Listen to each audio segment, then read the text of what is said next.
Do Fred.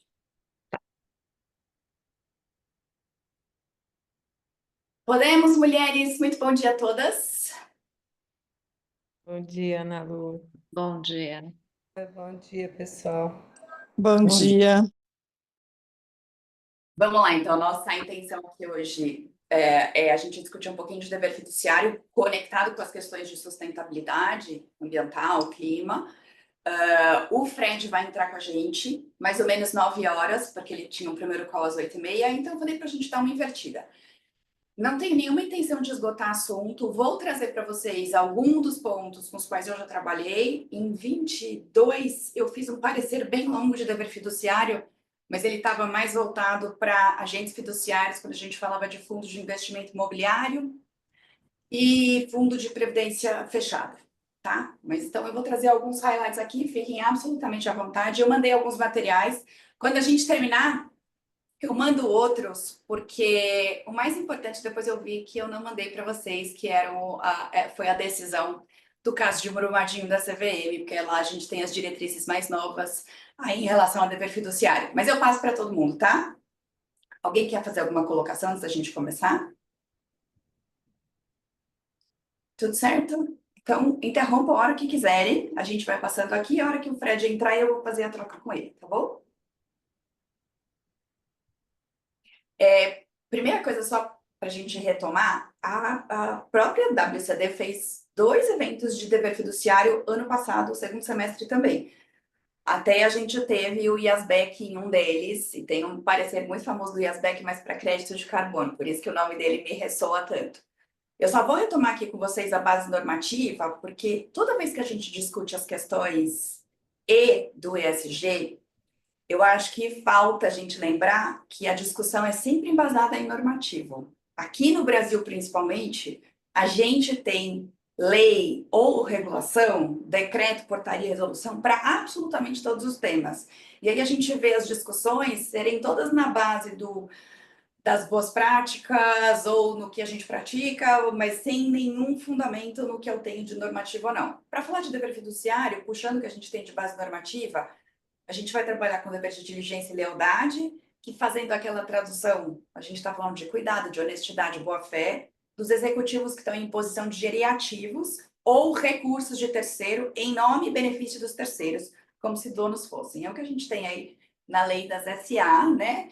De 76 tem zero novidade nisso aqui que eu estou falando para vocês, é só para retomar a base normativa. Se a gente olhar a parte de dever de diligência com lealdade, eu vou pegar o artigo 153 com 155, cuidado, diligência, que todo homem ativo e probo, a gente nem faz comentário aqui, costuma empregar na administração dos seus próprios negócios. E aí, que o administrador deve servir com lealdade à companhia e manter sua reserva dos negócios, sempre administrando em nome e benefício do terceiro, que é efetivamente o dono do ativo ou do recurso. Tem um outro artigo no meio aí, que é o 154, que fala, então, que o administrador sempre lato sensu, lembrando então a própria definição da lei. Então, a gente está falando de conselheiros, de membros de comitê e diretores estatutários. Aí eles vão ter um papel de exercer as suas atribuições de acordo com a lei, que é essa aqui, com o estatuto social da companhia e sempre no interesse da companhia. Passando a minha experiência para vocês em relação às discussões de dever fiduciário para avaliação de risco e oportunidade ambiental e climática, o que pegava era sempre aqui. E é a grande discussão que tem nos Estados Unidos ainda, depois o Fred vai passar com vocês, porque a primeira interpretação da lei para companhias, e a gente incorpora companhias, a gente tem direito societário, porque eu faço um negócio visando receber aí os dividendos, a receita. Então, eu preciso ter resultado financeiro. E a gente lia, pelo menos, o que a lei e o estatuto mandavam, sempre em benefício do negócio, exclusivamente mirando o resultado financeiro. E aqui a discussão para ambiental e clima era assim, não tem nenhuma lei que me obrigue a fazer isso, nenhum normativo que me obrigue a fazer isso. Hoje, fevereiro de 25, a gente tem normativo que obrigue sim a fazer isso, pelo menos para companhia aberta ou registrada na CVM, quem já emitiu o título categoria A ou categoria B, por causa de resolução 93, 217 e 218. A gente está falando de S1 e S2. Então, aqui no Brasil, agora, tá mais fácil de passar essa discussão com o pessoal que faz jurídico corporativo especificamente, que sempre trabalhou com o mercado de capitais e que vai vir com aquela interpretação do business as usual de que não cabia. Agora cabe, tá? Então, para a gente está bem mais fácil. Isso já foi testado? Obviamente não, tá? Mas eram só as iniciais para a gente dar uma retomada aí em base normativa de discussão. Não sei se vocês viram, mas ontem eu recebi o e-mail da RI, da edição nova da revista.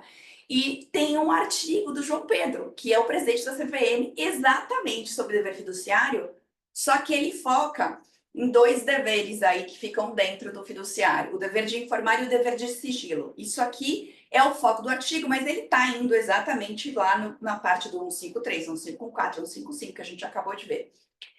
O interessante para a gente aqui, olhando para a questão ambiental e climática, é a gente pegar o que ele traz em relação ao dever de informar para fazer essas conexões com os disclosures obrigatórios para capital aberto ou quem tem título emitido de dívida aí, registrado com a CVM. E ele coloca que, obviamente, um sistema de divulgação de informação tem várias funções dentro de uma companhia. Vai subsidiar a decisão de investidor, que é o básico do básico, auxiliar na adequada precificação dos valores imobiliários, tutelar a confiança e credibilidade do mercado, tudo que a gente precisa, por exemplo, quando a gente fala das questões climáticas para o mercado voluntário de carbono, administrar a relação adversa de emissores e aí, caso prestação de contas também dos administradores. Dever de informar, ele coloca que é um dever fundamental, é pilar fundamental do mercado de capitais, vem com transparência. E aqui é muito interessante também, porque a gente pode usar isso depois nas discussões. Também resposta dos chineses. Então, nesse sentido, há especialistas que falam que o Brasil pode ganhar terreno. Pronto, obrigada. O ponto principal aqui é esse princípio da ampla e adequada divulgação, que é o full and fair disclosure. Isso aqui a gente pode pegar para fazer toda a discussão em relação a dever fiduciário daqui para frente, para membro de conselho, principalmente membro de comitê de auditoria e, obviamente, diretores estatutários também, tá? Então, esse artigo dele publicado está na RI de ontem, eu deixei o link para vocês aqui no primeiro slide, depois a gente circula. O que mais? Tem um outro viés de dever fiduciário, também de base normativa, que é aquele que está nos pareceres do PRI, que eu encaminhei, de 21, que é focado em Brasil, e a Julieta também complementou com outro, que é um pouco mais novo, que fala do stewardship nos investimentos. Aqui é o viés do administrar recurso de terceiro em benefício em nome de terceiro, mas é um outro artigo na mesma lei, tá? É só essa diferença aqui, agente fiduciário. A base da discussão para o dever fiduciário vai ser a mesma, cuidado e diligência. Todo homem é ativo e probo, né? A gente nunca está na fita, mas 76 ia ser difícil. E esse dever dos agentes fiduciários, administradoras de recursos, a gente tem uma resolução CVM de 17, de 21, número 17 de 2021, que trata um pouco mais disso, mas vem com a mesma base. Então, são dois vieses. A nossa discussão aqui, obviamente, está focada em membros de conselho, membro de comitê e diretoria estatutária, tá? Então, só trouxe os normativos para vocês darem uma olhada, mas toda vez que a gente olhar para PRI, então, que é o Principles for Responsible Investment, os papers estão sempre voltados à administração de recursos, então, para os gestores. E o que ele traz, gente, na minha interpretação, sempre foi o óbvio do óbvio. Se eu deixar de incorporar avaliação de risco climático na tomada de decisão de investimento, se eu tenho que agir com dever de diligência, dever fiduciário, diligência, cuidado, em nome do terceiro e em benefício do terceiro, uma vez que eu não considero o risco relevante para o investimento, obviamente que eu não estou agindo como eu deveria em relação ao dever fiduciário, e isso é uma quebra de dever fiduciário. Esse paper é de 21, fala o óbvio do óbvio, na minha opinião, mas não é o óbvio do óbvio quando a gente vai para processos administrativos, tá? Quando a gente vai testar na prática o entendimento de quem julga se teve quebra de dever fiduciário ou não. Aqui no Brasil, quando a gente fala sobre isso, a gente está olhando para dentro da CVM, processo administrativo. Tenho certeza que temos muitas outras advogadas aqui de mercado de capitais com mais especialidade nesse assunto do que eu, mas a gente está olhando para o órgão que é o regulador do mercado de capitais. Se eu olhar mundo, vamos na mesma linha de discussão. O Fred vai colocar para a gente a atualização dos Estados Unidos, mas todo mundo pegava de que, será que é um risco relevante? Será que isso não impede de eu cumprir a finalidade principal do negócio? Usando a teoria de Milton Friedman mesmo, lá da década de 70, que é mirar no resultado financeiro de curto prazo. Então, essa sempre foi a discussão, tá? Na carta do Larry Fink de 22, eu sei das discussões atuais, mas eu vou dizer que a BlackRock não mudou a sua linha, a sua estratégia de investimento. Os caras não falam mais nada e tá todo mundo quietinho, não usam-se mais as palavras ESG, clima, qualquer coisa do gênero.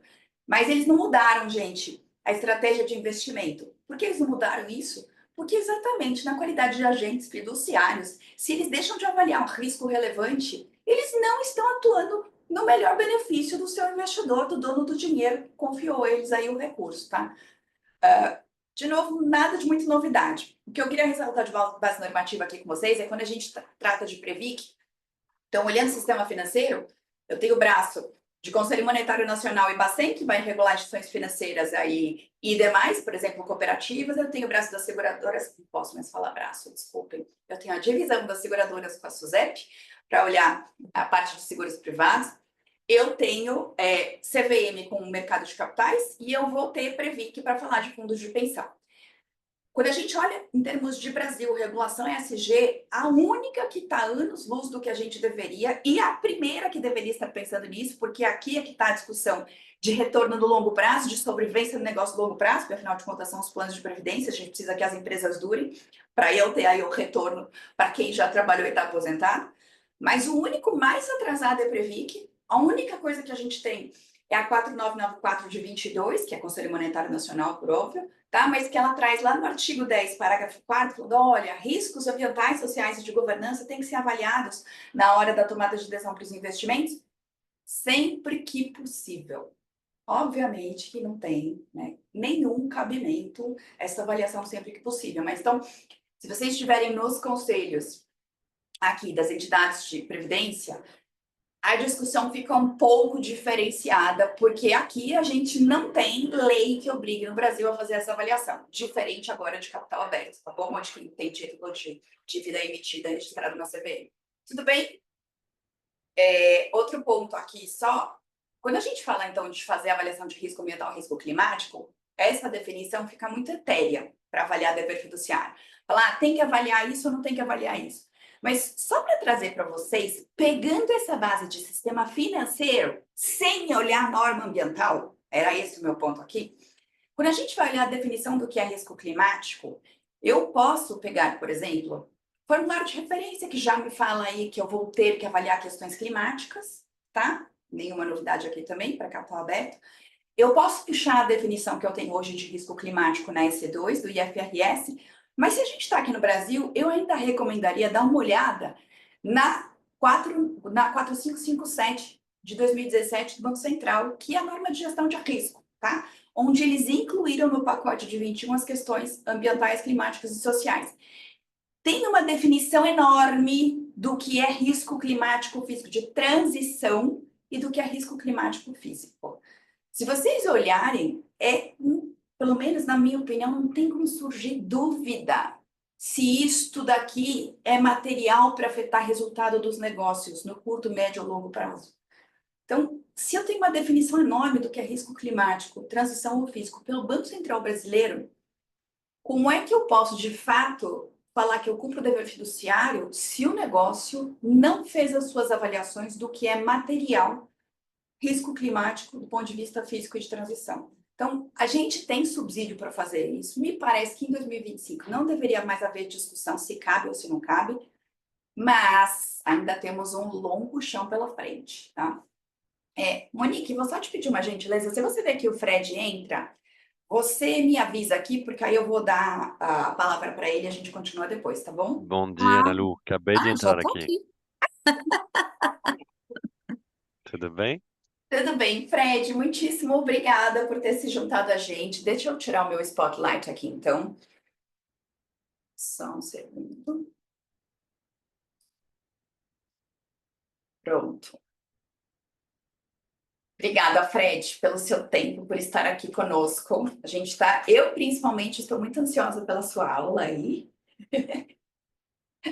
Se você quiser fazer a apresentação, fique à vontade e, por favor, faça a sua apresentação também, que eu já coloquei aqui para elas que você é o Head de ESG, mas eu não sei exatamente o seu cargo no UBSBB, então, por favor, fique Ótimo. à vontade. Tá bom, tá bom. Bom dia a todas. Um grande prazer estar com vocês. Obrigado, Ana Lu, pelo convite. Dia. E vai ser ótimo conversar com vocês, né, na próxima meia hora. Meu nome é Frederico, eu estou aqui em São Paulo. Talvez vocês também, estou reconhecendo alguns nomes aqui. Eu sou responsável pela parte de finanças sustentáveis no Banco UBS para a América Latina. Sempre que temos uma transação aqui no banco que tem um ângulo ESG, o meu time entra, né, colabora com os demais bankers. Além disso, eu tenho outro chapéu, sou professor na Universidade de Colômbia, na CIPA, que é a Escola de Governo, não?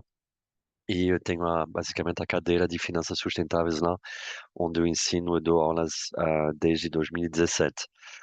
Já escrevi alguns artigos, alguns livros, e aí eu vou compartilhar com vocês um desses artigos mais recentes que fala do tema que a Ana Lu já estava descrevendo, que é a responsabilidade fiduciária dos executivos, dos conselheiros e dos gestores, né, nas assets.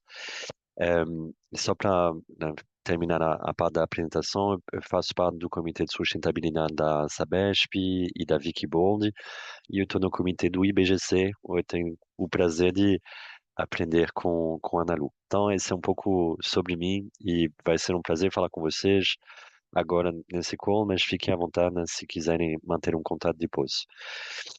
Com isso, Ana Lu, será que eu falo um pouquinho do paper, do artigo? Pode ser? Vamos lá, então. Não sei se vocês tiveram a oportunidade de ver o artigo, um artigo que eu publiquei no ano passado, faz alguns meses, na revista Applied Economics, e o foco do artigo é sobre responsabilidade fiduciária dos executivos e dos gestores, tá? Então, gestor de asset e executivo, né, que seja conselheiro, seja, né, C-level, enfim, vocês nas empresas, etc. E aí o ponto de partida é que, como todos nós nesse call sabemos, né, a parte de regulação de ESG, ela aumentou muito nos últimos anos, em várias geografias, mas em particular na Europa. Interessante pensar que uma regulação europeia de Bruxelas tem um impacto para todos nós, tem impacto para uma empresa no Brasil, né? Então isso a gente chamou isso num outro paper de Brussels Effect, você tem esse efeito da regulação europeia que impacta todo mundo. E como vocês sabem, é um second best regulation. O que eu quero dizer com isso? O ideal da comunidade europeia ou do consumidor europeu seria obrigar a empresa a fazer ou não fazer. Mas já que não é possível, ela obriga a dar transparência, disclosure. Aí, pelo menos, a gente tem informação para o consumidor, para o gestor, né, ter tomado a decisão. Por isso, tem todo esse arcabouço de classificação. Classificação de empresas, de atividades, de fundos, né, a CSRD, taxonomia, enfim, tudo que vocês, né, conhecem no dia a dia.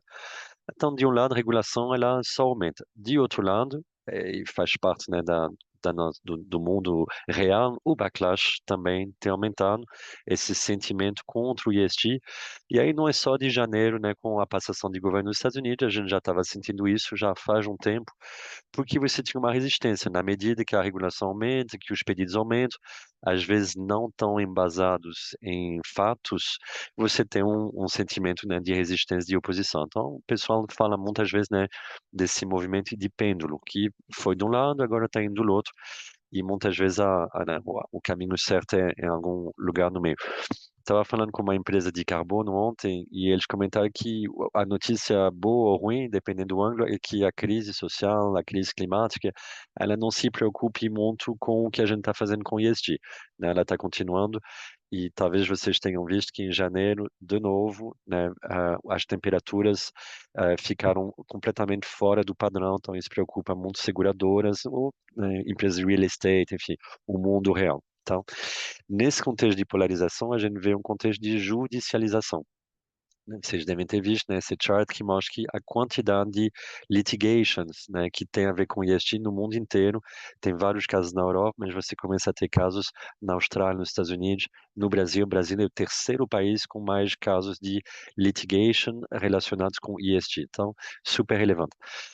Então, o contexto do paper foi entender, na prática, considerando esse contexto, o que a lei, o que a jurisprudência fala que pode nortear, que pode guiar a gente, né, executivo, gestor, no dia a dia.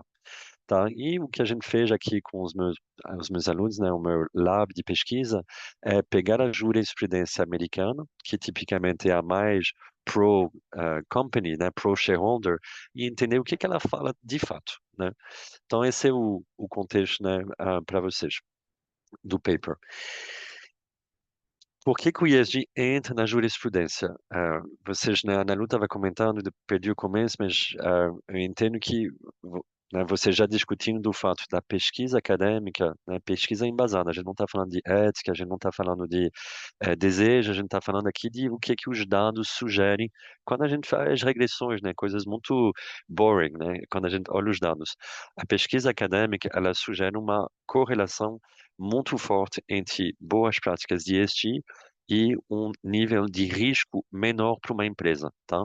Então, você vê muitas pesquisas que mostram que o downside, a volatilidade de risco, a queda potencial da ação de uma empresa, elas têm uma correlação com ESG. Essa parte de risco, de gestão de risk management. Aí já tem um consenso, não tem tanto debate. Do outro lado, que é a parte mais positiva, a pesquisa ela sugere, ela está gerando um consenso que está crescendo entre ESG e performance das empresas.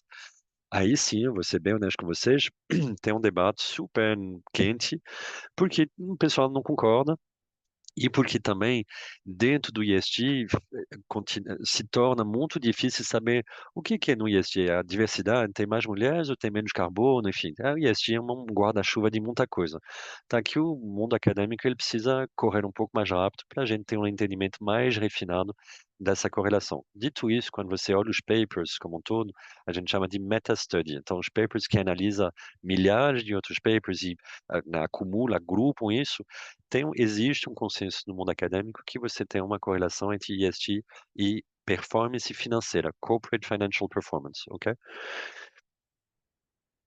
Tem um ponto aqui que eu vou abrir que ele é muito importante para a nossa reflexão. Será que é uma correlação? Ou seja, né, você tem uma coisa aqui, uma série de dados aqui na esquerda, uma série de dados aqui à direita, e eles, por acaso, andam juntos? Ou será que é uma causação? Se você tem boa ESG, você vai ter melhor performance, tá? Aqui o debate aí tá mais que quente.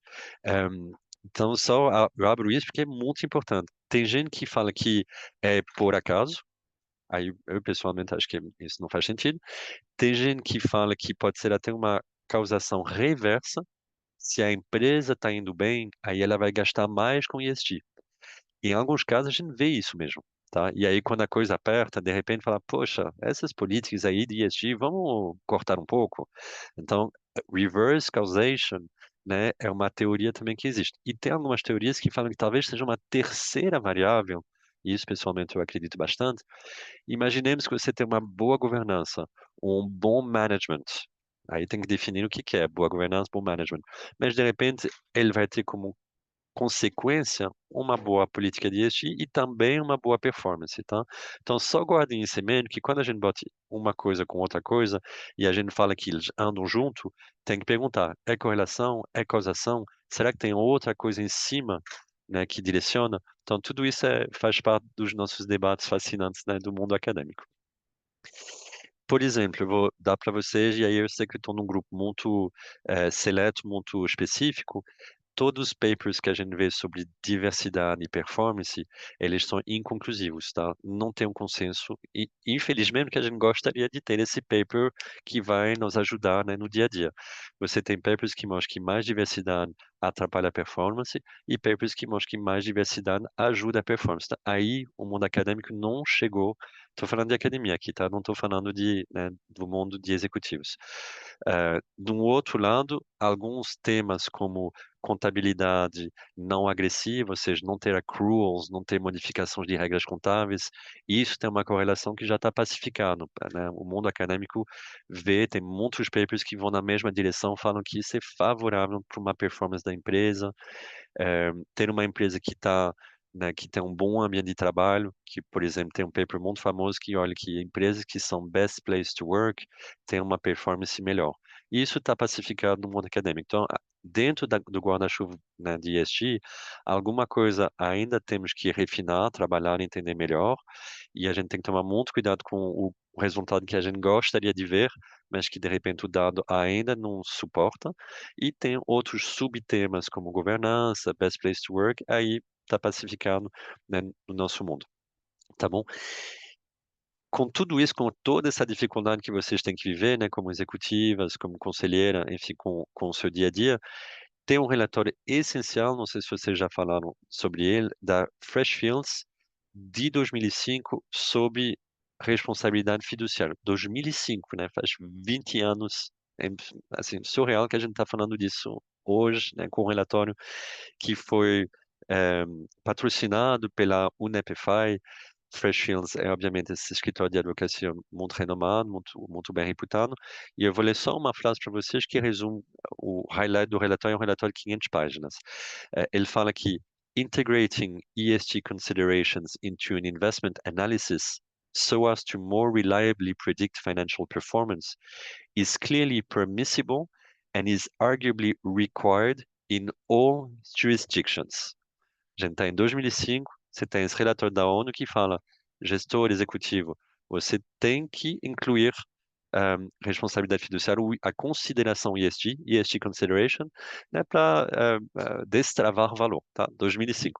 Teve um update desse relatório em 2019 que vai exatamente na mesma direção com mais detalhes, ok?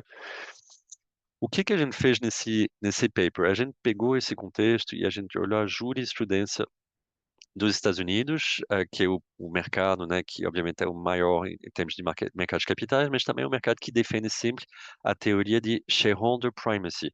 Vocês lembram, né, do Thomas Friedman? Vocês lembram de toda a teoria que fala que o executivo ele só tem que focar em criar valor, né, dar mais dividendos, que é uma teoria econômica. O contrário, o oposto, né, uma outra teoria seria a teoria de stakeholder primacy, que aí você olha vários stakeholders em vez de olhar o shareholder, né? Vocês já viram isso. Então, de um lado, executivo tem que focar no shareholder. De outro lado, você tem também uma teoria que é a teoria de conflito de agência. A jurisprudência, às vezes, ela vê com um executivo, um conselheiro, um gestor, vai usar numa prática de ESG como se fosse um pet project. Ah, eu, Fred, eu adoro, né, diversidade, então vou gastar com diversidade, apesar de não ter nenhuma correlação com a performance da empresa. Porque é bom para mim, porque eu acredito nisso, enfim. A gente chama isso de pet project, ou seja, o executivo defende uma coisa, mas o capital da empresa não é do executivo, né? Ele é dos shareholders ou dos stakeholders. Então, vocês têm essas teorias, né, com as quais a gente tem que brincar ou balancear. Shareholder primacy, conflito de agência. E o que a jurisprudência ela fala, que é bem interessante, primeiro que Delaware Law, que é o que a gente focou aqui, ela é o mais importante nos Estados Unidos. Quando você olha decisões de corte, de advogados, sempre se inspira do Delaware Law, onde a maioria das empresas nos Estados Unidos estão domiciliadas, 2/3 das empresas da S&P 500 estão no Delaware, que é a referência já há mais de 100 anos em termos de direito comercial.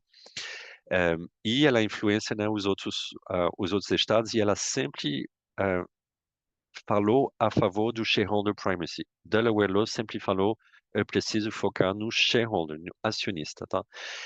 Essas decisões recentes, elas não usam a palavra ESG, mas ela usa muito o conceito de fiduciary duty, e ela define, ela tenta dar princípios norteadores para explicar como o executivo ou gestor vai poder usar alguma coisa que não tenha um impacto financeiro imediato na empresa, ou seja, alguma coisa que seja além do short-term financial, tá? E ela usa dois critérios dentro do fiduciário, é o duty of care e o duty of loyalty.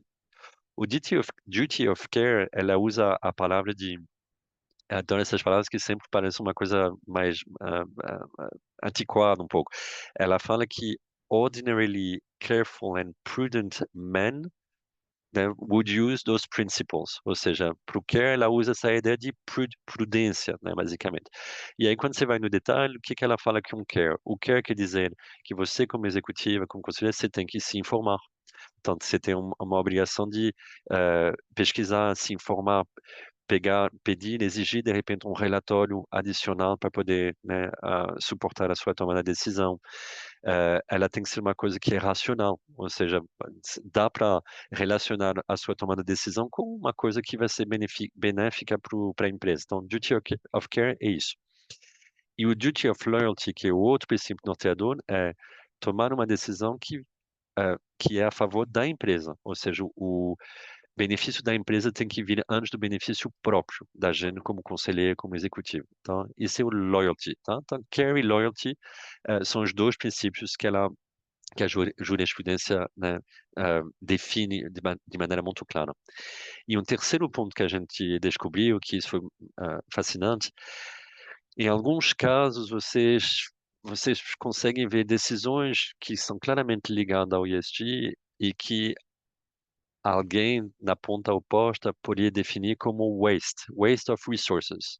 Ou seja, o executivo jogou dinheiro fora para um famoso pet project ou por alguma coisa que ele acreditava, mas que de repente não é o melhor uso dos ativos, né, da empresa. Esse conceito de waste, ele é super importante na jurisprudência. O que a gente achou, né, o que a gente, né, viu como conclusão, né, de toda essa pesquisa, recomendações? Primeira coisa, o conceito de waste, ele aparece na acusação da jurisprudência, mas ele é muito difícil de defender. Ou seja, os executivos, ninguém nunca foi condenado por waste, basicamente. A barra é muito alta, né, nos casos que a gente viu emblemáticos, não se aplicou, basicamente. Porém, o que é recomendado várias vezes é ter um careful documentation. Então, de novo, vocês, né, no seu dia a dia como executivos, vocês têm que pensar, se eu tomo uma decisão que não está claramente ligada a um financeiro no curto prazo, vamos deixar bem documentado como foi o racional, como foi o processo para tomar essa decisão. Isso eu acho que no mundo de hoje é cada vez mais necessário. Então, isso é como uma provocação, um pedido, né, para o executivo ficar mais rigoroso, mais ligado, vamos dizer. Então, de um lado, super difícil, o impossível não, mas até agora a gente não viu o conceito de waste, né, dando problema para um executivo nessa jurisprudência. Dito isso, a recomendação, a palavra mágica que volta várias vezes, é essa ideia de careful documentation. Lembrando desses dois princípios norteadores, que é duty of care and duty of loyalty. Tá? Então, acho que é isso que eu queria passar para vocês. E aí, abro para qualquer pergunta, qualquer dúvida aqui. Muitíssimo obrigada, Fred. Sempre uma aula, e o melhor é essa atualização. Mulheres, dúvidas? Posso falar? É um prazer estar aqui, impressionante. O primeiro evento que eu estou participando, então já estou impressionada. Muito obrigada, pelo convite. Eu queria fazer uma observação. Eu moro na Inglaterra e trabalho muito com a Europa, né, até todo esse European Green Deal e todo o ecossistema regulatório está sempre na minha cabeça. E aí eu queria perguntar para vocês o seguinte: a single materiality, que é o que é um conceito, double e single materiality, é um conceito que a gente articula bastante aqui, que é eu considerar o impacto de ESG na minha empresa, né? Então, risco, ou curto ou longo prazo, isso parece estar bastante pacificado. O double materiality é o contrário, é eu considerar o meu impacto da minha empresa nos fatores de ESG. Aqui na Europa tem, e aí eu queria ver de vocês, eu ainda não estou tão atualizada como está no Brasil. Aqui na Europa tem duas regulações que ajudam muito essa outra parte, essa parte do impacto, eu pensar no impacto que eu causo no mundo, que é a CSRD, que é pela primeira vez, acho que um report que considera esse outro lado, esse segundo lado, e uma outra regulação que foi o pulo do gato para o que eu considero um grande avanço, é o MiFID II, que eu não só pergunto para o cliente questões de retorno e risco, o Suitability Assessment, eu pergunto também o Sustainability Preference. Então, se o cliente responde que ele quer investir em sustentabilidade, aí eu tenho meu duty, né, meu dever fiduciário de atender aquela outra dimensão não financeira.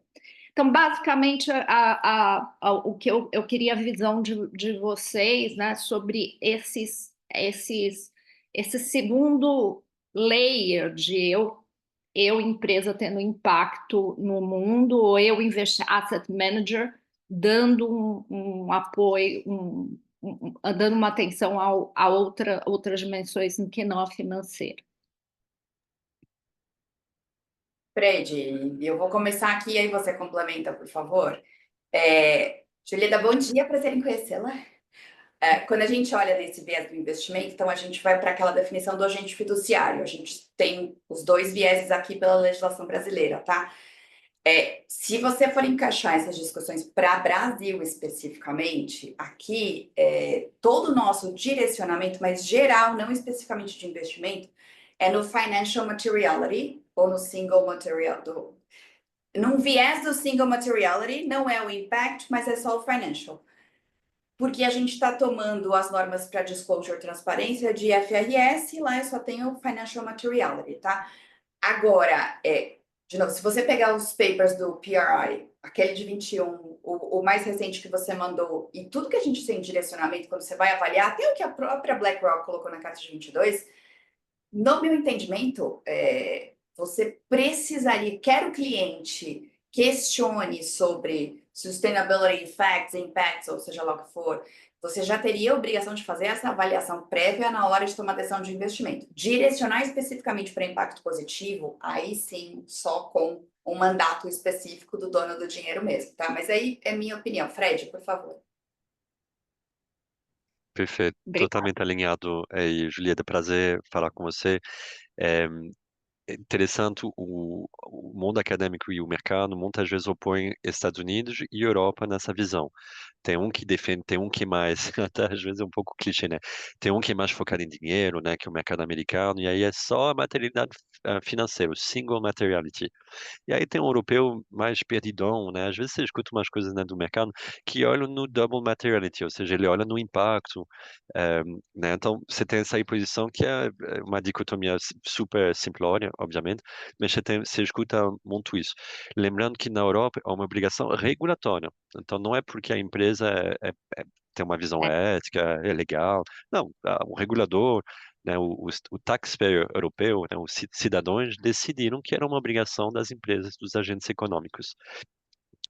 A minha visão é que o impacto claramente deveria ser o princípio norteador para todos os agentes econômicos. Então, né, eu escutei uma frase no final do ano passado do Pavan Sukhdev, que é um pesquisador famoso sobre clima e biodiversidade.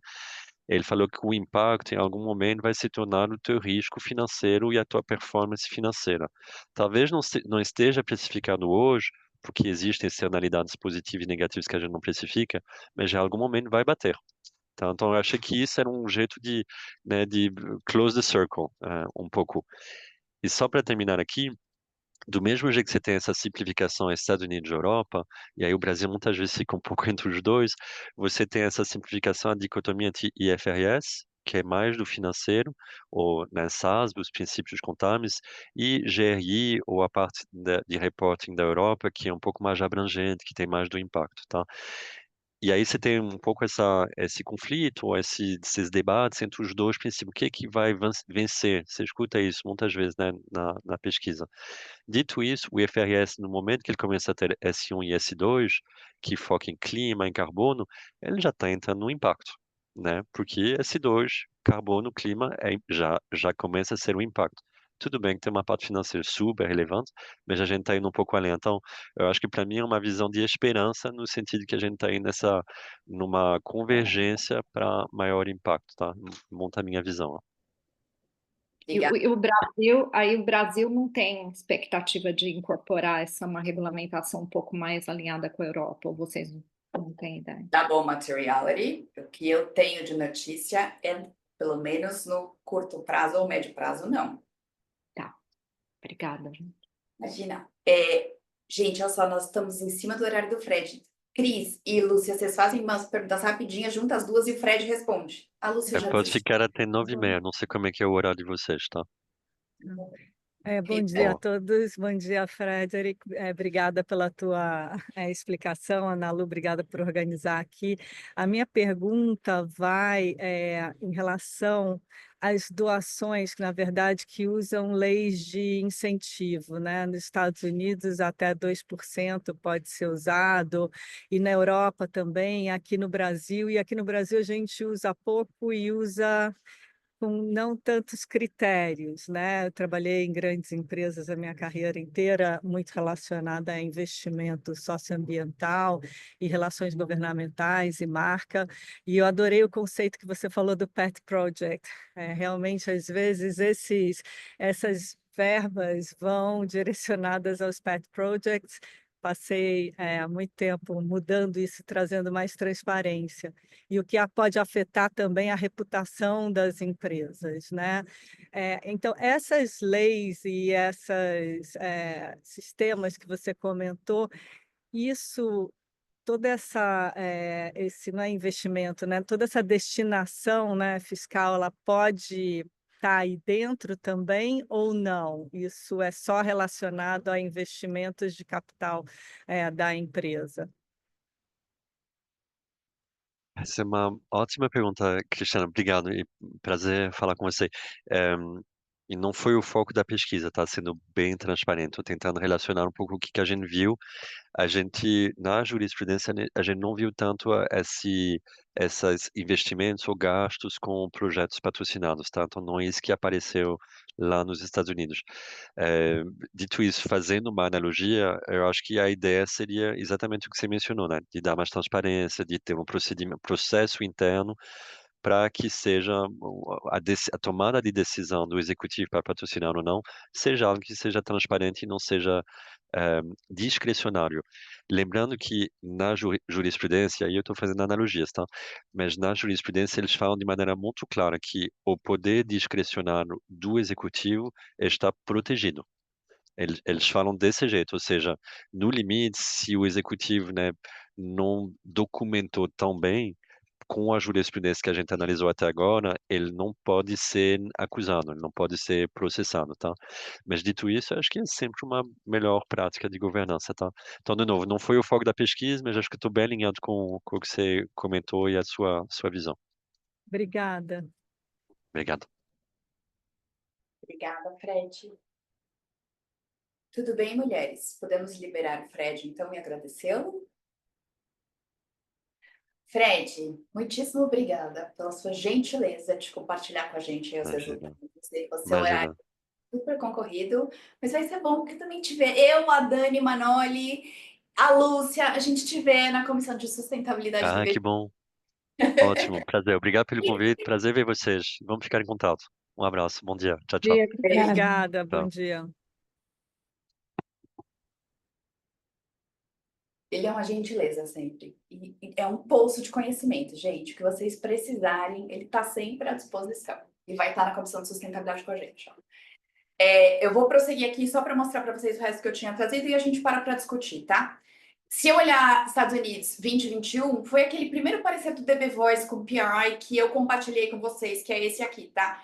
O Fred mencionou do Freshfields de 2005, eu não conhecia. Depois eu até busco e compartilho com a gente as duas versões com a revisão de 2019.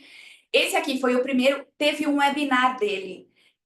E o Robert Eccles, que é um professor que era Harvard e agora é Oxford, participou desse webinar na pandemia. E foi a primeira vez que eu vi o webinar, foi absolutamente sensacional, foi uma discussão sem fim. A gente tinha advogados do Layton and Watkins também junto com o DB Voice, então assim, foi muito bom. Se vocês quiserem, dá para achar no YouTube ainda. O resultado que esse relatório traz de 2021 é dever fiduciário na qualidade de administrador lato sensu, então membro de conselho, comitê ou diretoria estatutária, ele vai abranger as questões ambientais e clima se for uma questão de compliance, então conformidade regulatória, aqui no Brasil agora ou então, e aqui entra o que a Julieta colocou, ó, se os fatores que embasam as decisões forem materiais do ponto de vista financeiro, que a gente está falando dos Estados Unidos para avaliação, tá? Então, aqui se você é membro de conselho de comitê diretor estatutário, você precisa trazer os dados de ambiental e clima para dentro da discussão de risco e oportunidade do negócio, se eles forem materiais, e aí a gente vai puxar o conceito de materialidade financeira para conseguir justificar isso ou não, tá? Tem esse outro relatório, este eu acho que eu não compartilhei com vocês, esse é outubro de 21, é bem grande, o sumário executivo tem acho que quase 40 páginas, também é Estados Unidos, e foi super interessante porque é aí uma atualização das revisões nos Estados Unidos sobre incorporar ou não a avaliação de risco e oportunidade ambiental e climática nas tomadas de decisão dos negócios. Então, bem para membros de conselho mesmo, de administração e diretoria estatutária, que a gente não está falando de tomada de decisão de investimento por agente fiduciário. Nesse paper, ele vai na mesma linha, tá? Então, se você não faz essa incorporação da avaliação de risco e oportunidade ambiental e climática na qualidade de administrador lato sensu, você vai quebrar o seu dever fiduciário. Mas o que eu deixei aqui para vocês em laranja, só para vocês verem, que isso é discussão teórica. O ponto é a gente saber se na prática, na hora da avaliação de um julgamento mesmo, isso vai ser a decisão validada. Então, ó, despite enforcement challenges. Então, toda vez que a gente vai discutir, mas você tomou essa decisão, de fato, você incorporou, tipo, eu não sou obrigado, isso não é a finalidade principal do negócio. Se for aí para uma avaliação de julgamento, a gente não sabe o que acontece, tá? 21. Mas é mais ou menos o panorama que a gente tem até hoje. Tem um paper novo, não é um paper, na verdade, mas é uma discussão que eles trazem dentro do site atualizada da Climate Governance Initiative. Então, aqui a gente está falando de Chapter 0. Esse é legal sempre vocês terem as atualizações, para quem quer ficar aí atualizada com o tema. Ele vai avaliar risco climático em dever fiduciário, tá? Dentro dos disclosures de sustentabilidade. O interessante é que ele traz o ponto do Business Judgment Rule.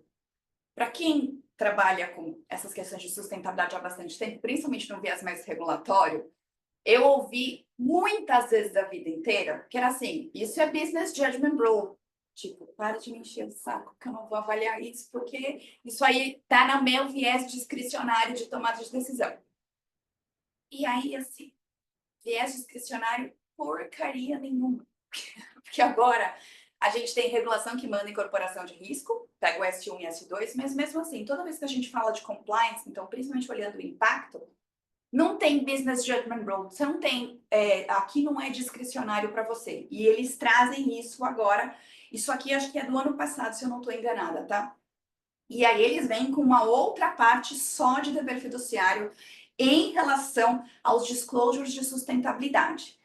Qual é o maior recado que eu tenho aqui? Nada diferente do que a gente está falando, mas para quem for membro de comitê de auditoria e os conselhos de administração, que vão ter que validar agora o que está sendo feito de forma geral em relação a disclosures de sustentabilidade, no site da internet, nos relatórios de S1 e S2, no formulário de referência, em qualquer outra publicação que você faça, tá aqui, ó. Se eu não tiver integridade, transparência, coerência de dados, dados fundamentados, eu vou ter quebra de dever fiduciário, tá? De novo, isso é o entendimento. Se a CVM, lá na frente, na hora que for fazer uma avaliação dessa, vai validar o que nós estamos falando aqui, já são outros 500, tá bom? É esse o ponto, isso sempre que pega na hora das discussões.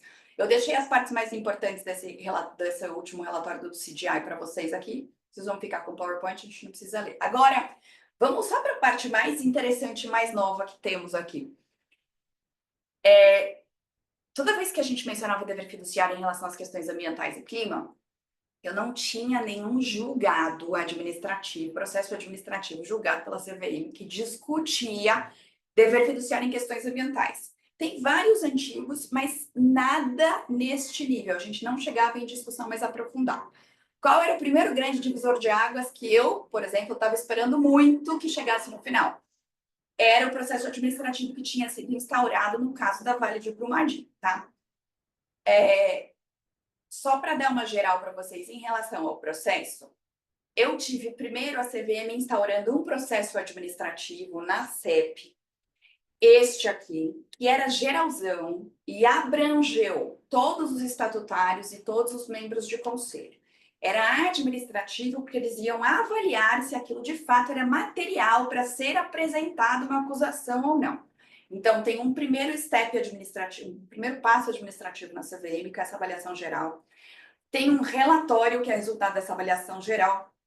Tem uma aprovação para depois ser instaurado um processo administrativo sancionador pela outra secretaria da CVM aqui, que gera um outro relatório e que fala de fato a gente tem base para acusação. Então aqui eu fiz uma apuração de eventual descumprimento de dever de diligência por infração ao artigo 153, que foi aquele primeiro que eu mostrei para vocês, tá? Esse relatório aqui do processo administrativo sancionador, que já é o segundo relatório, é aquele que conclui que, de fato, a acusação, então a área interna de investigação da CVM faz uma acusação de que o entendimento é que houve quebra de dever fiduciário por 2 estatutários.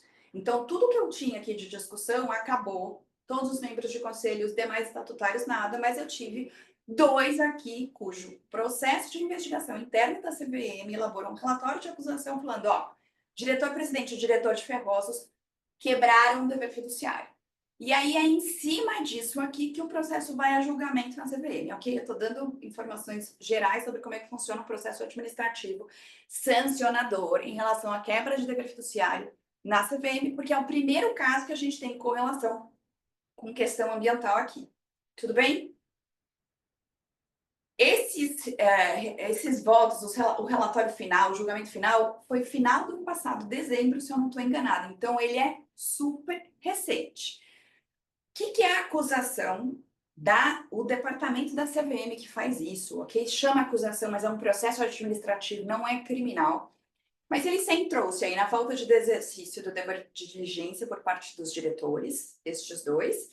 E aí, na medida em que a diretoria executiva e o conselho de administração recebiam informações genéricas sobre riscos de rompimento de barragem, e mesmo após já ter tido um incidente grave aí anteriormente, que foi Mariana. Então, isso aqui foi a base de avaliação da CVM para gerar aquele segundo relatório. O que a CVM tinha entendido? Que os acusados não teriam demonstrado devida importância ao tema, então aí a avaliação de fato de risco da barragem, e eles não tinham se atentado aos tais red flags em relação às condições de estabilidade da barragem que rompeu.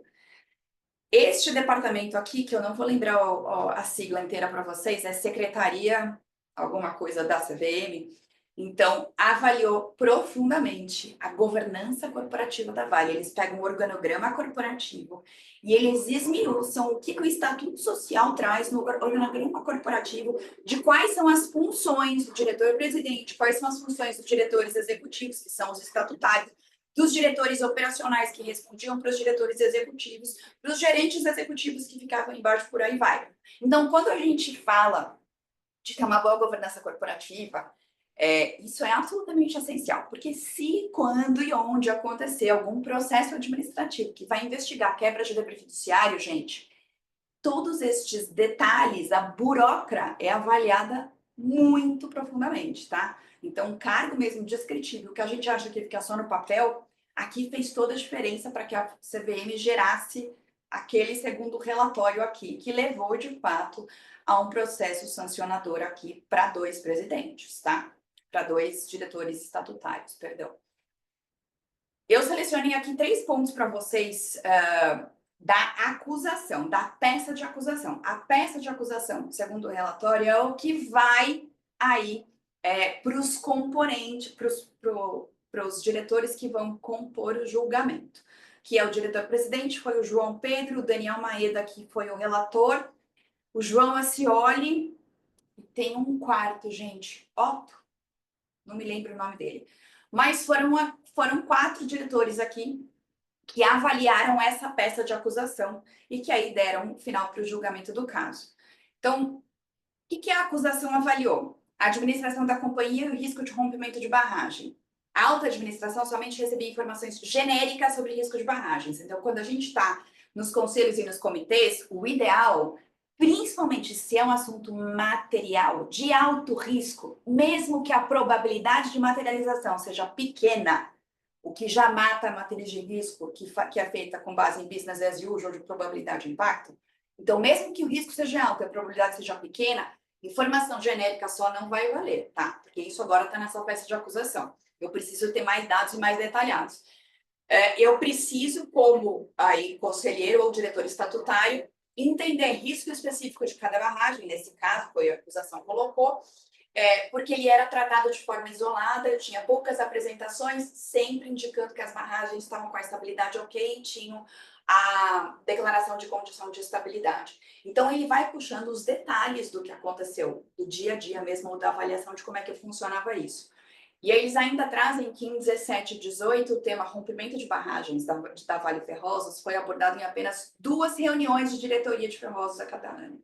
Então, se era um tema material e era um tema com alto risco, mesmo que de baixa probabilidade de materialização, a governança corporativa deveria ter sido feita de outra forma. Isso é o que está na peça de acusação, tá? Outro ponto que eles levantam na peça de acusação: o tratamento dado pelos acusados, então o diretor-presidente e diretor de Ferrosos, ao risco de rompimento de barragem, tendo em vista dever de diligência. A diretoria de Ferrosos analisava os diversos riscos, era impossível ela estar a par de tudo que ocorresse na companhia. Isso está na peça de acusação e faz todo sentido. Porém, o que a gente tem aqui é que, como o rompimento deveria ser problema avaliado como prioritário em relação aos demais riscos, ele era muito relevante do ponto de vista financeiro, porque tinham alguns estudos da própria companhia que mostravam que se, quando e onde uma barragem rompesse, eu tinha um prejuízo de até 20 bilhões, 25 bilhões, e a própria peça de acusação fala. E isso corresponderia ao valor equivalente ao maior lucro em toda a história da companhia. Então, de novo, isso aqui, ó, pelo menos para mim, a lição aprendida é: matriz de risco feita em business as usual de probabilidade e impacto, que leve a gente a só ter dados genéricos daquilo que não aparece nela, não funciona. Precisamos ter um pouco mais aí de avaliação detida. Lógico que isso aqui, gente, é foco nos 2 diretores estatutários, tá? Mas vou dizer que eu acho que o Comitê de Sustentabilidade poderia muito bem estar na mesma situação. Enfim. Aqui tem um pouco mais de dever de diligência. Eu não vou entrar com vocês, mas é super interessante o que a peça traz, a peça de acusação traz em relação ao dever de diligência, porque ela vai desdobrando o dever de diligência em 5 eixos, que não são os eixos que a gente lê diretamente lá na 6404. Tá? Por quê? Porque a lei é de 76 e a doutrina já foi aí trabalhando bastante de 1976 até 2025 para a gente ter muito mais qualificação robusta de dever fiduciário. Então, aqui o que ele vai olhar em profundidade?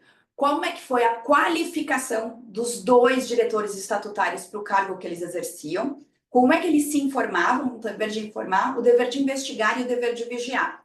Vocês vão ficar aqui, mas eles vão esmiuçando com dados de atas de reunião de conselho de administração, de atas de reunião de diretoria, e-mails que foram trocados, mas o diretor de Ferrosos sabia ou não da gravidade, da falta de estabilidade da barragem, da situação de segurança da barragem na data. Tem e-mail, quanto é que eles mandaram a barragem para ser utilizada. Então, assim, tudo que a gente tem de documentação, de fato, é muito necessário na hora de provar se houve quebra ou não de dever fiduciário, tá? Esse é o primeiro caso da CVM que a gente tem, assim, conectado com um dano ambiental tão grande e, obviamente, com os outros aspectos sociais. Tem algumas avaliações bem pontuais em relação ao diretor de Ferrosos. Na defesa dele, ele alega incompetência técnica. E aí, se vocês pegarem o voto do João Pedro, presidente da CVM, é muito interessante. Mas se ele não tinha, de fato, competência técnica, será que ele não deveria ter avaliado melhor na hora de assumir o cargo ou não? Tem algumas coisas que são muito interessantes, por óbvio, até um pouco divertidas, quando a gente lê depois, só avaliando a parte técnica, como eles são aprendidos, ok? Mas vale a pena. Os votos não são tão grandes assim, eu passo para vocês depois. E aí, só mais alguns detalhes. Se eu pegar as avaliações do diretor-presidente, o que ele faz para comprovar qual era a atribuição dele dentro do negócio para comprovar dever de fiduciário cumprido, tá? ele pega o relatório do headhunter que o contratou, então que aprovou ele para o cargo a ser exercido, para mostrar qual era a competência dele, que assim, eu não tenho competência técnica, eu vou ter competência de gestão estratégica. Só trouxe isso para vocês porque, de novo, a gente acha que o que é produzido não é relevante ou que é muita burocracia, que a gente fica envolvido em red tape o tempo inteiro. Não é, porque na hora que a gente precisa validar o que aconteceu ou não, se não tiver por escrito, não existiu, e aí tudo que tiver por escrito vai ser verdade, tá? Então, ó, relatório do headhunter, no voto do relator do Maeda em relação à avaliação do diretor-presidente, se quebrou ou não o dever fiduciário, ele pega, olha só, em razão do tamanho da companhia, seria humanamente impossível o diretor-presidente se imiscuir em cada uma das atividades desempenhadas pelas referidas diretorias. Assim, sua posição era estratégica de liderança, com foco na coordenação. Por essa razão, elucidou que as atividades táticas ficavam a cargo das diretorias executivas, sendo os diretores estatutários responsáveis pelos temas das respectivas áreas de atuação. Então, ó, não é comigo, não, é com ele ali. Tudo bem, estou só trazendo para vocês um ponto de argumentação. Estatuto social foi esmiuçado em relação às atribuições de cargo, tá? Para os dois aqui que estavam na peça acusatória. E no voto do relator também, do Maeda, ele traz especificamente que eu não tenho uma contaminação de responsabilidade entre diretores estatutários na hora de avaliar dever de diligência. Porque a gente está falando aí de uma responsabilidade específica e não solidária, tá? Isso aqui é disposição legal também, mas foi por isso que aí o resultado que a gente tem é diretor-presidente não descumpriu o dever fiduciário e diretor executivo de Ferrosos descumpriu o dever fiduciário e aí tem uma multa de 27 milhões, tá? É o primeiro grande caso que a gente tem de CVM, é super recente, vale muito avaliar, porque ele é o nosso guia do que funciona ou não para dever fiduciário, tá, gente? Hoje no Brasil, pelo menos com esse viés. Boas práticas, tem um guia da OCDE que tem um item específico de dever fiduciário e que traz aqui tudo que a gente já falou em relação a incorpora risco e oportunidade ambiental e climática, porque é obrigação de dever fiduciário, mas isso é boa prática, né? Isso não é obrigatório. E tem um outro paper, esse aqui é um pouquinho mais antigo, acho que é 20, não é tão antigo assim, mas é 23 da Harvard Law School de Governança Corporativa, que fala do dever fiduciário em relação às questões ESG. Era isso, gente. Acabamos aqui. Deixa só eu fechar. Tudo bem? Funcionou? Comentários? Muito obrigada, Ana. Maravilhosa explicação, o caso, excelente. Obrigada. Acho que temos bastante lição de casa para fazer. Obrigada mesmo. Eu queria te perguntar uma coisa. Talvez eu ache um paper que eu escrevi, um relatório que eu escrevi uma vez, do CFA, então não é do banco, obviamente, eu posso compartilhar, e os casos que os reguladores viam que a informação não correu a hierarquia, né, como deveria, mas as empresas tinham um ótimo canal de whistleblowing, o whistleblowing amenizava as penas. Mas ter um canal forte de whistleblowing resolveria, por exemplo, esse caso de a empresa é muito grande para eu saber de tudo, né? Eu queria saber se isso rola muito aqui como um amenizador da pena, não sei como fala isso aí, mas eu não sei se no Brasil tem algum caso ou tem alguma visão, se você tem alguma visão a respeito disso. Juliana, eu especificamente não, porque aí a minha especialidade não é a parte de mercado de capitais, da regulação de mercado de capitais, é mais a parte ambiental conectada com isso. A gente precisaria de alguém que atue mais com regulação de mercado de capitais para entender quais são os direcionamentos, se é que existem, da CVM para isso. Não sei, mulheres, alguém aqui tem experiência? Consegue compartilhar? Mas eu não entendi bem, Julieta.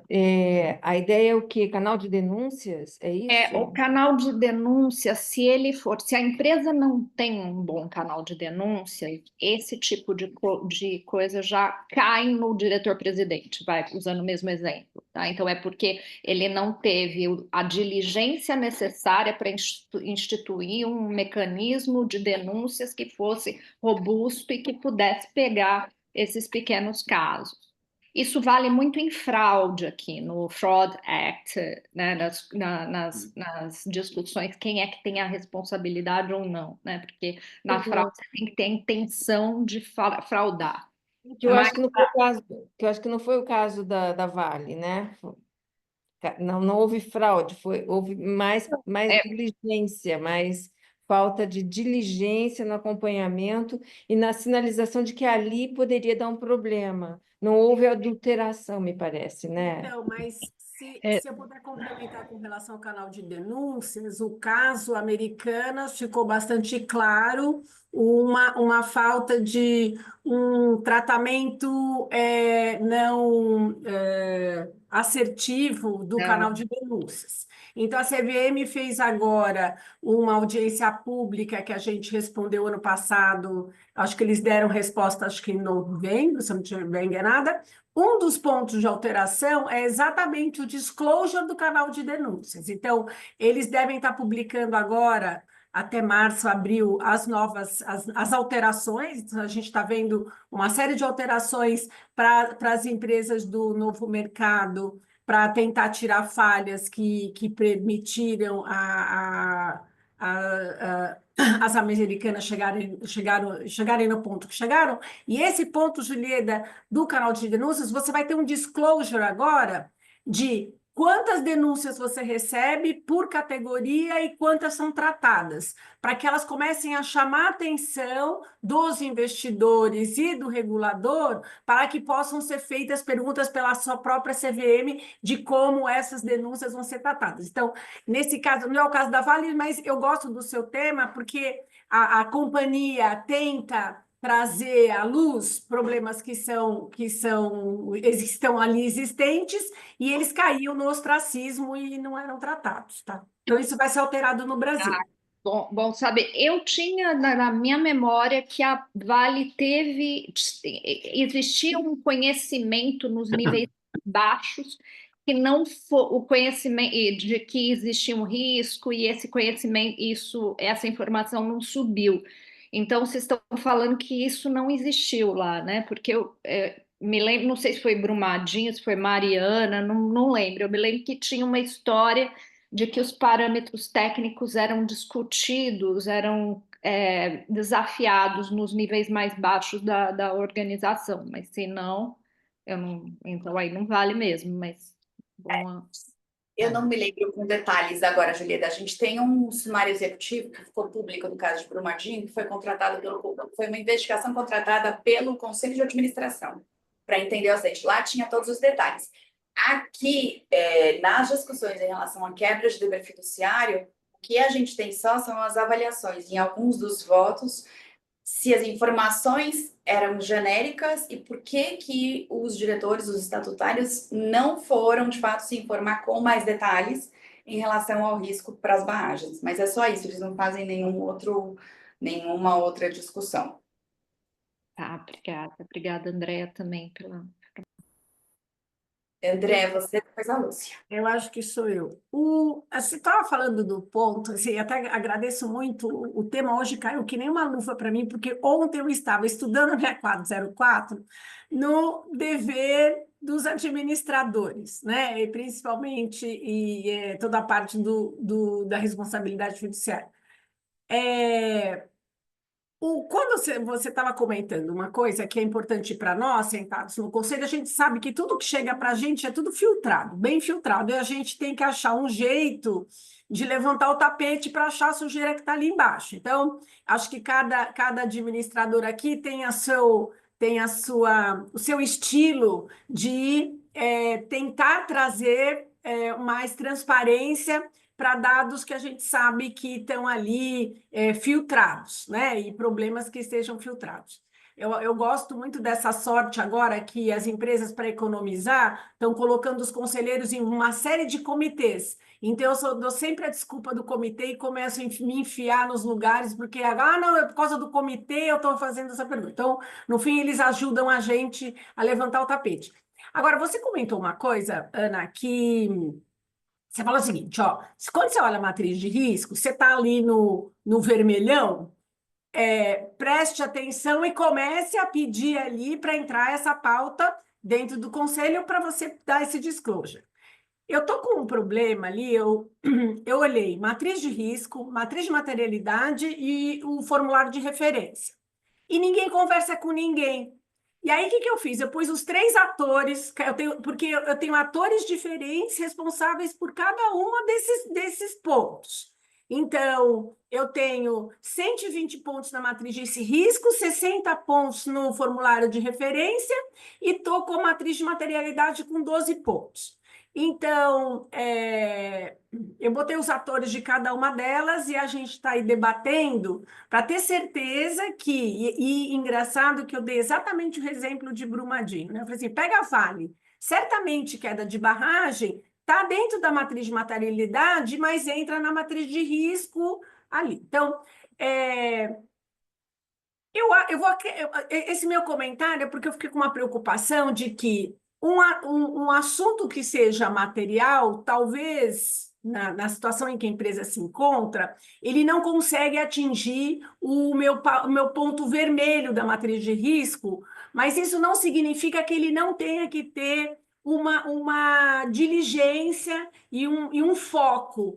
Então, eu só queria comentar aqui, no seu caso, que sente que talvez eu seja muito a chata do plantão, mas eu estou tentando colocar dentro da companhia uma visão dos 3 riscos e quero que o conselho entenda as 3 visões da gestão de risco da companhia, tanto pela matriz quanto pela matriz de materialidade, quanto pelo formulário de referência, que ninguém gosta de ler aquelas 300 páginas. Para te falar a verdade, eu acho que se eu perguntar ali, eu e mais 3 que lemos aquele negócio, nunca mais ninguém leu. E eu acho que o mais importante é esse caso que você esmiuçou aí, da Vale, foi extremamente interessante, é como nós, conselheiros, administradores, podemos, através das nossas ações registradas em tudo que a gente puder, muito e-mail, não precisa só estar na ata, né? Trazer pontos que não sejam só os super vermelhos da matriz de risco, mas que sejam efetivos dentro da matriz de materialidade, principalmente com S1 e S2 agora, porque as coisas não estão se conversando. Então, acho que a gente pode ser um catalisador para que essas 3 visões do risco se comunguem. Eu acho que se você tiver alguma dica para mim, porque eu estou no meio da construção dessa união, eu vou aceitar e quero agradecer muito, parabéns aí pelo evento. André, eu tenho uma dica, não sei se já está no radar. Eu não sei qual é a metodologia de gerenciamento de risco corporativo que vocês usam. Se vocês usarem... Ai, meu Deus, aquela super usual... COSO. COSO, é isso. Tem um COSO específico, né? COSO tem um paper de 2018 que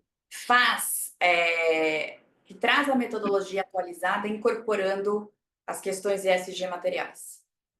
Então, não é o guia principal, mas é um guia adicional de 2018, porque ela ajuda a melhorar a conversa com o time de risco para eles entenderem que as vértices de probabilidade de impacto não são mais suficientes.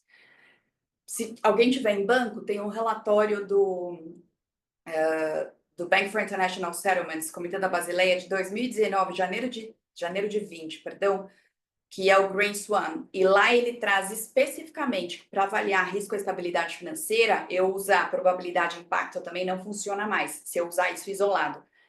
É um jeito de trazer o time de risco, porque, sim, eu passei por alguns maus bocados, eu tenho certeza que outros aqui também, porque time que faz as metodologias de risco, principalmente usando as principais, COSO, eles simplesmente ignoram o time de sustentabilidade. E aí o time de sustentabilidade constrói matriz de materialidade, principalmente aqui no Brasil, baseada em GRI com impacto, e uma não conversa com a outra. Então, quando eu estava sentada em conselho e subiu uma matriz de risco atualizada para validação, eu olhei a matriz e falei, mas não é possível que eu não tenha um tema ambiental na matriz aqui que é relevante para esse negócio, que é material. E aí eu fui puxar o fio da meada. Eu escrevi um artigo sobre isso, depois eu posso te falar como é que a gente tem que fazer a conjugação de matriz de risco com matriz de materialidade. Mas é um trabalho, sem dúvida nenhuma, que precisa ser do conselho para baixo, é top-down, porque senão os times não conversam e a gente continua com documentos separados e sem uma visão de risco adequada. Então, o caso que a gente tem de avaliação, de lição aprendida de Vale, é muito sobre isso, principalmente nesse viés de dever fiduciário. Porque quando ele puxa, esse é um risco relevante, mas não era um risco que ia entrar, porque a probabilidade de materialização era pequena, cai por terra tudo que você faz e como é que você avalia, de fato, a gestão de risco do negócio.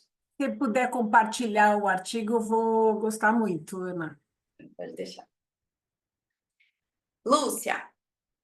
Bom, vou tentar contribuir também aí nisso que a Andrea perguntou, e também com o comentário da Julieta. Deixa eu até passar lá atrás do comentário da Julieta, porque ela falou alguma coisa que lida com cultura da Vale, que ela falou que ouviu falar. Isso foi muito dito, Julieta, essa questão de que a Vale tinha uma cultura tóxica de que notícia ruim não podia ser levada para cima.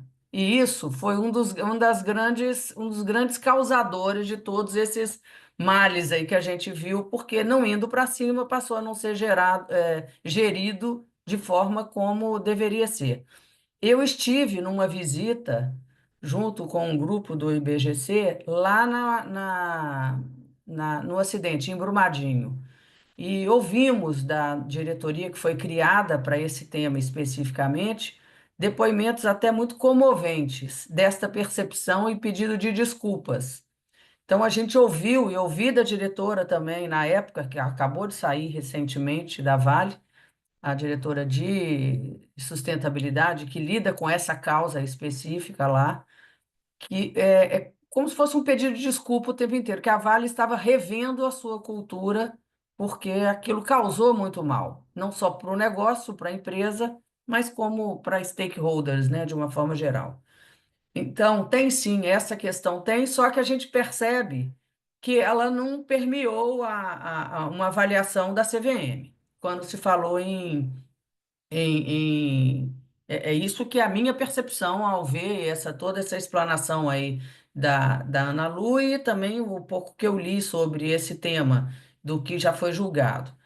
E já emendando naquilo que eu gostaria que é o que me causa mais espécie, vamos falar assim, e indo para o assunto que a Andrea tocou, que para mim o que está no cerne dessa questão e a gente não vê isso sendo avaliado é que isso está dentro do papel da alta administração, seja de conselho, seja de diretoria executiva, que é a efetividade da gestão de riscos. Nós estamos falando aqui em gestão de risco nesse tempo todo. Então, Andréia, primeiro, a minha dica quando essa situação, não se sinta sozinha, né? Essa situação que você está encontrando de ter áreas que falam sobre gestão de riscos e que elas são fragmentadas, isso é o que a gente mais vê, tá? E outra coisa que eu acho muito ruim, e essa que tem sido a minha luta muito grande, é a gente levar para o conselho efetivamente o tema de gestão de risco como ele deve ser levado, né?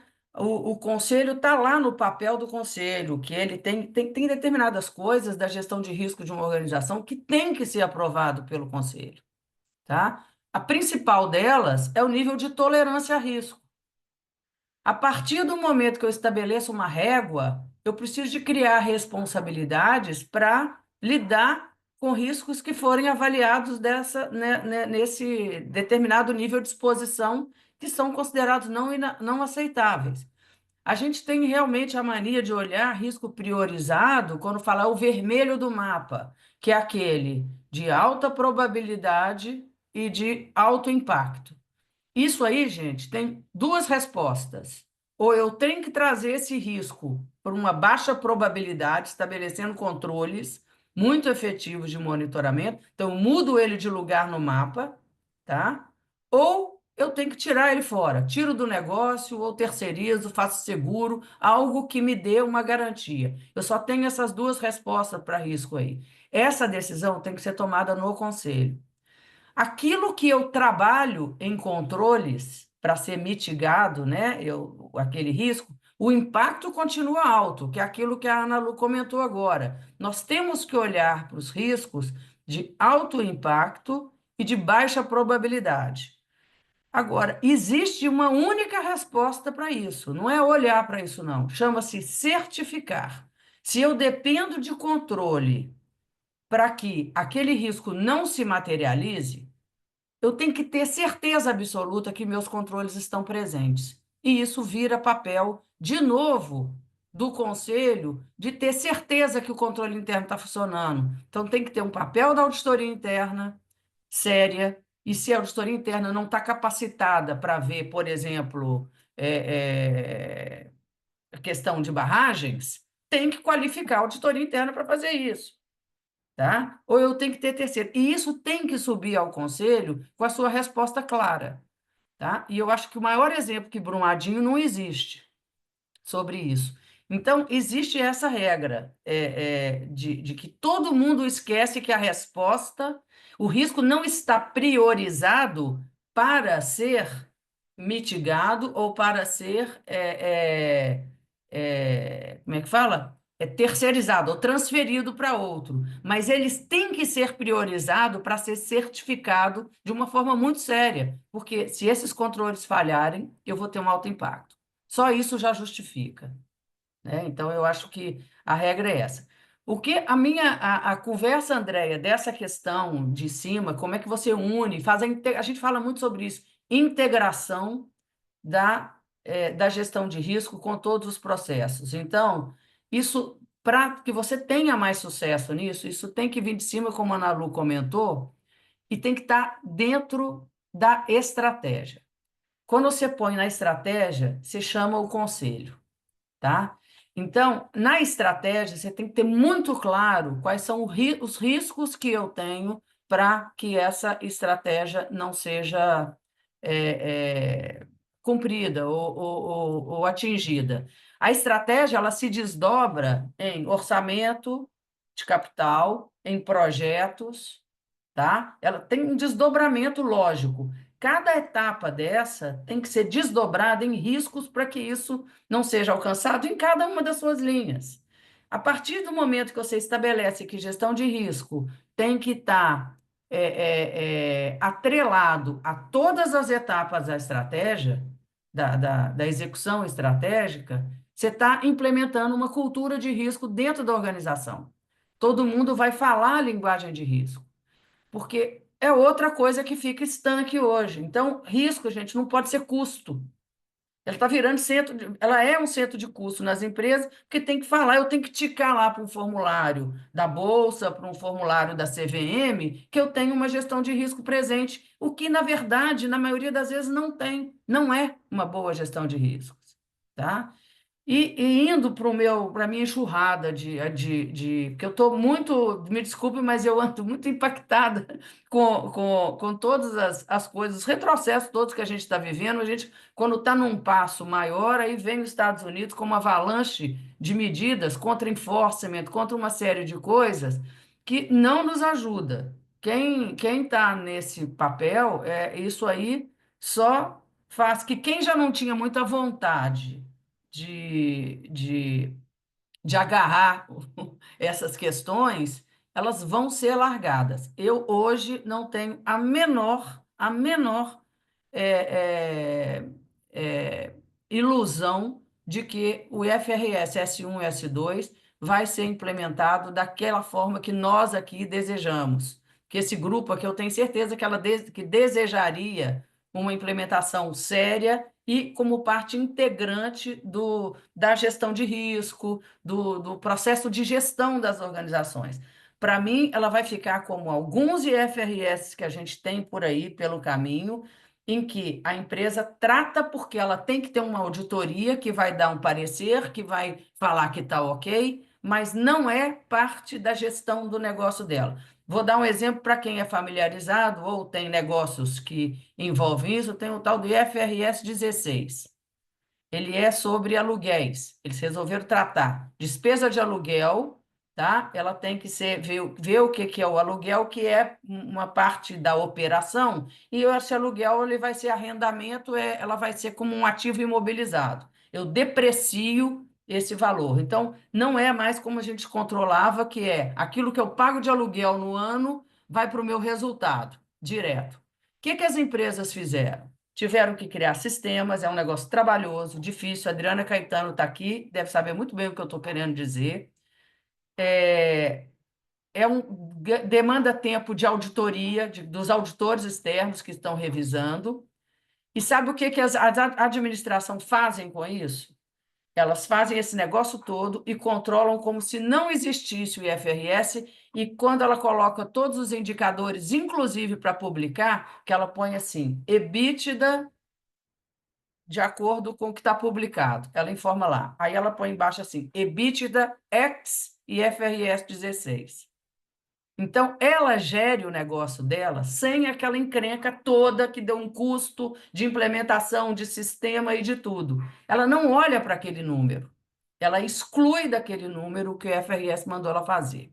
Então, ela tem que cumprir porque é regulatório. Eu tenho a impressão que, infelizmente, o nosso caminho para S1 e S2 está caminhando para isso. Por que eu falo isso? Quando a gente escuta o Fred aí do UBS, quando eu escuto a Ana Lu falando que a gente tem regulação da, do Banco Central, né? Que define o que são os riscos. Define para quê, Ana Lu? Por quê? Para que os bancos cobrem das empresas para quem eles dão empréstimo? Deveria, não é? Eu estou sentada em conselho de empresa que tem uma tremenda dívida. Renegocia e reperfila todo ano esse negócio. Eu nunca ouvi nenhum banco cobrar alguma coisa de risco ambiental, ou sustentabilidade, ou climático. Então, eles também estão fazendo, me desculpe, não sou envolvida com banco, não conheço zero de banco, conheço de quem pega empréstimo com o banco. Eles não são pressionados por isso. Isso não está na mesa do conselho. A gente não consegue levar esse tema para a mesa do conselho. Então, fica uma luta injusta. Me desculpe o desabafo, mas eu queria falar um pouquinho. Era um pouco que eu queria perguntar para o Fred, era por que eles não fazem essa pressão? Por que a gente não enxerga quando está do lado da empresa? Porque não há efetivamente a preocupação, ou eles fazem a avaliação deles sem perguntar para a empresa? Né? Porque Ele não ia conseguir responder, Lúcia, porque ele está na divisão só de investimento. Pois é. Já vai com equity só, entendeu? Mas era uma excelente pergunta, sem dúvida nenhuma. Não, eu acho, porque eu fico meio indignada, porque eles têm que cumprir regulação, e cumpre como? Eu não vejo, gente, eu estou falando sério, o endividamento da empresa onde eu estou no conselho é muito grande, está diminuído, está controlado, está monitorado, mas esse assunto, toda vez que eu levo, eles estão achando que é gente que está pensando em outro mundo. Nós estamos aqui matando um leão por dia para poder superar todos esses problemas de endividamento, e você falando em questão climática. Eu falei, pode aumentar o endividamento, só isso. E, Lúcia, a minha colocação é em relação a direitos humanos, né? Isso, então, nem pensar, né? Ninguém nem fala, né? E a gente sabe das leis, né? E da pressão europeia para exportadores e para também empresas europeias em outros países, e isso também é um impacto na reputação muito forte, né? E isso também pode afetar o custo né, do investimento também, de empréstimo. Isso eu imagino que nem nas empresas que vocês estão nem falam. Não, tão pouco. É um tema que eu também levo, porque tem questões que podem ser importantes nesse negócio específico onde eu atuo. E tenho respostas que da gestão, que estão me tranquilizando, mas não vejo preocupação por parte de credor e não vejo preocupação por parte de acionista É, que está lá dentro, e entendeu? você falou uma coisa muito importante em relação à cultura aí da Vale, né? Direitos humanos também tem a ver com cultura, né? Porque você não vai conseguir controlar tudo que acontece na sua cadeia de fornecimento em todas. Então, se as pessoas não estão conectadas com esses princípios éticos, né? Como é que fica? Então, assim, acho que realmente é um papel do conselho ter essa cultura relacionada e é uma transformação muito grande, né? Mas se não Exatamente. começar, não vai chegar nunca, né, o que é necessário. Mulheres, tudo bem? Cumprimos a missão hoje de falar um pouco de dever fiduciário nas questões ambientais e climáticas. Eu fiz aqui o melhor que eu podia para vocês com os dados que temos. Não é muito animador, o Fred trouxe cenário geral. Tem sempre a discussão de se, de fato, avaliar essas questões não é um impedimento para a materialização da finalidade da companhia, que é gerar resultado financeiro no curto prazo, o que, ao meu ver, é completamente equivocado, mas não adianta a gente ficar batendo na mesma tecla com quem não vai nem ouvir quais são os argumentos ou reconhecer que a gente tem risco climático físico materializado à torto e à direito agora. Acho que aí estamos no ponto das discussões. Fiquem à vontade. Isso é um espaço para todo mundo. Acho que a gente tem que avaliar agora o que a gente faz para a próxima reunião. Eu não quero ficar falando aqui sozinha, então, por favor, manifestem-se o que vocês têm aí de conteúdo, compartilhem, vamos ver como é que a gente consegue compor as próximas discussões. E acho que por hoje podemos encerrar, certo, Monique? Claro. Ana Lu, Foi agradeço de novo, muito obrigada, maravilhosa como sempre. E como a Ana Lu falou, fiquem à vontade, estamos aqui para ajudá-las nos próximos eventos. Bom dia, gente. Beijo. obrigada, bom Obrigada, gente. dia, Bom foi dia. ótimo. Bom Tchau, dia. tchau.